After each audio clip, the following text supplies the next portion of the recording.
An $18 million house in Asokoro, an affluent suburb in the Nigerian capital, Abuja. The furnishings inside are worth over $2 million, and it has a bulletproof gym.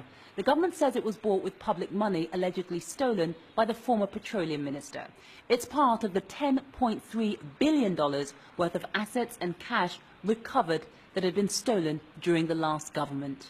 We are able to take on a lot of big shots that have not been, that are hitherto untouchable, like I said, both in the military, in the three arms of the military, and in the political class, and even in the areas of prosecution. We've made tremendous progress because we recorded about 164 convictions in just 1 year. The government says most of the stolen money was kept at home in cash or in banks, or spent on luxury travel, vehicles and residential properties like this one, not just in Abuja, but in other cities, including London and Dubai. We were shown some of the recovered jewellery and wristwatches. Anti-corruption agency workers seen here count public money found at the home of a former military chief.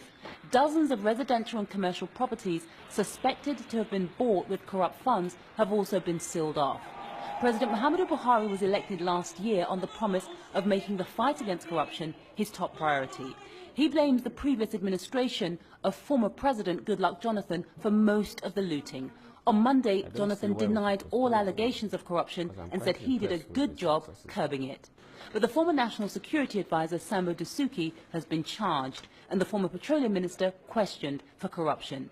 Despite the recoveries, anti-corruption activists say more needs to be done. A lot of banks in Nigeria, a lot of oil companies in Nigeria, a lot of construction companies in Nigeria, a lot of communication companies in Nigeria are conniving to siphon this money. And the anti-corruption agency has been accused of being partisan in how it's tackling graft. No, not my EFCC, not the EFCC of today.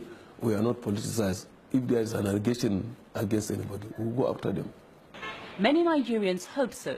The scale of corruption has deprived millions of people of security, adequate healthcare, education and other public services. The government says it will put all the money recovered back into the treasury for public use. Yvonne Dege, Al Jazeera, Abuja, Nigeria.